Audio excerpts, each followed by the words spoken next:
একটা খবরের শিরোনাম বলি দর্শক, যে এই কথাগুলো প্রায় প্রতিদিনই বলছি, যে রাজনৈতিক পরিস্থিতি কিন্তু ভালো লাগছে না। দুর্যোগের একটা ঘনঘটা দেখতে পাচ্ছি। আজকে কিন্তু সেটাই হলো। টিআইবি পর্যন্ত বলছে যে তারা রাজনৈতিক সংকট ঘনীভূত হওয়ার ঝুঁকি দেখছে। এর কারণ হচ্ছে যে এই যে জুলাই সনদ, জুলাই ঘোষণাপত্র নিয়ে এক এক রকমের যেই তালবাহানা চলছে, নানা দৃষ্টিভঙ্গি, এই আইন এখনই করতে হবে, এই নির্বাচন করতে হবে, পরে করা যাবে না, পরে অন্য দল আসলে সেই ফ্যাসিবাদ তারা প্রতিষ্ঠিত করবে, এই সমস্ত কথাবার্তা বলার মধ্য দিয়ে যে পরিস্থিতিটা, তাতে কিন্তু সংকট ঘনীভূত হচ্ছে। আজকে টিআইবি কিন্তু সেই কথা বলছে। জুলাই সনদে রাজনৈতিক দলগুলোর মত পার্থক্য সত্ত্বেও যেসব সংস্কারে ঐকমত্য হয়েছে, সেগুলোর সাংবিধানিক এবং আইনগত বাস্তবায়ন কিভাবে হবে। এক পক্ষ বলতেছে যে এটা এখনই আইনে পরিণত করতে হবে, আরেকজন বলতেছে যে আইন করার পার্লামেন্ট করে, পার্লামেন্ট তো হবে, সেই পার্লামেন্ট করবে, কিন্তু বলতেছে না, তোমরা তো ক্ষমতায় গেলে সেটা করবা না। এই সন্দেহ অবিশ্বাস নিয়ে ধাক্কাধাক্কি চলতেছে। তো বলছে যে সেগুলোর সাংবিধানিক এবং আইনগত বাস্তবায়ন কিভাবে হবে, সেই প্রশ্ন অনিশ্চিত।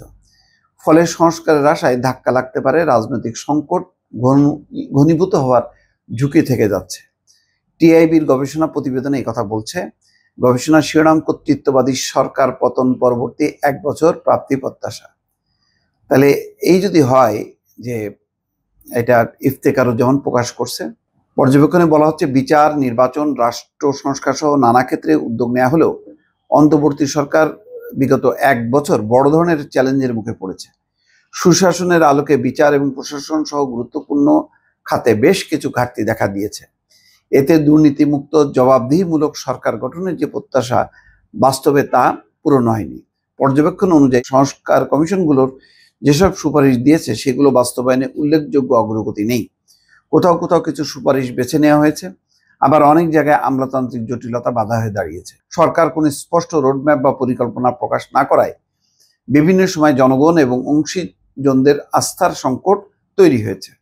পর্যবেক্ষণে বলা হচ্ছে, সরকার সিদ্ধান্ত গ্রহণে এক ধরনের তড়িঘড়ি বা অ্যাডহক মনোভাব দেখিয়েছে। সত্য, প্রশাসন চালাতে গিয়ে অনেক ক্ষেত্রে সরকারের মধ্যে সমন্বয়ের অভাব এবং সিদ্ধান্তহীনতা স্পষ্ট হয়েছে। প্রশাসনিক সংস্কারের ক্ষেত্রে দলীয় প্রভাব মুক্ত করার চেষ্টা করা হলেও বাস্তবে এক দলীয়করণ থেকে সরে এসে আর এক দলীয় প্রভাব প্রতিষ্ঠার প্রবণতা দেখা গেছে। এতে প্রশাসনের অস্থিরতা এবং কার্যকারিতা হ্রাস পেয়েছে। পর্যবেক্ষণ অনুযায়ী গণঅভ্যুত্থানে অংশ নেওয়া বিভিন্ন পক্ষের নিজস্ব এজেন্ডা সামনে আসায় মতবিরোধ তৈরি হয়েছে। ফলে রাষ্ট্র সংস্কারের আকাঙ্ক্ষা বাস্তবায়নের পথে আরও জটিল হয়ে পড়েছে। মৌলিক সংস্কারের প্রশ্নে বড় রাজনৈতিক দলগুলোর মধ্যে মতভেদও স্পষ্ট। তথ্য প্রকাশ এবং মত প্রকাশের স্বাধীনতা এখনো বাধার মুখে রয়েছে বলে পর্যবেক্ষণে উল্লেখ করা হয়। এতে বলা হয়, ধর্মভিত্তিক রাজনীতির প্রভাব গত 1 বছরে অনেক বেশি বেড়েছে।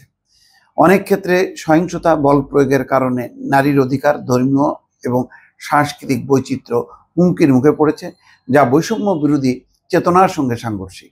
এখন এই যে বিষয়গুলো যে উপস্থাপন করা হলো, এগুলোর সাথেও কিন্তু অনেকে একমত হবে না। যেমন ধর্মভিত্তিক রাজনীতির প্রভাব 1 বছর অনেক বেড়েছে। এটা কি ওই ইসলামী শাসনতন্ত্র আন্দোলন, তারপরে তৌহিদি জনতা নামে যেগুলি যারা রাস্তায় নামে, তারা কি মানবে? মানবে না।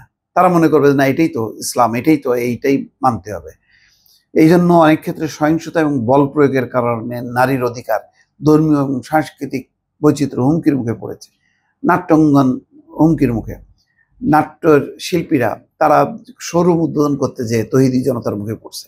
তো এইগুলি তো তারাও তাদের অধিকার চর্চা করছে। এবং সবচেয়ে বড় কথা হলো, বড় রাজনৈতিক দলগুলোর মধ্যে এই যে এখনই আইন বাস্তবায়ন করতে হবে। কিভাবে আইন?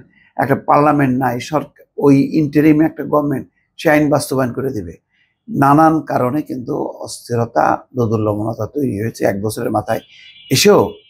অনেকগুলো ক্ষেত্রে ঐকমত্য হলেও সংকট দূর হয়নি।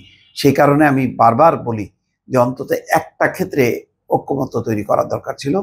রাজনৈতিক দলগুলোই সব করবে, তারাই সরকারে যাক করুক, কিন্তু নির্বাচনটা যাতে সুষ্ঠু হয়, ভোট যাতে কাউন্ট হয়, অন্তর্বর্তীকালীন একটা কি বলে তত্ত্বাবধায়ক সরকার ব্যবস্থা তৈরি করা, তার একটা রূপরেখা, এটা খুবই জরুরি ছিল। কিন্তু দুর্ভাগ্যজনকভাবে তত্ত্বাবধায়ক সরকারটা কার নেতৃত্বে হবে, কিভাবে হবে, এখনো পর্যন্ত কিন্তু স্পষ্ট ধারণা নেই।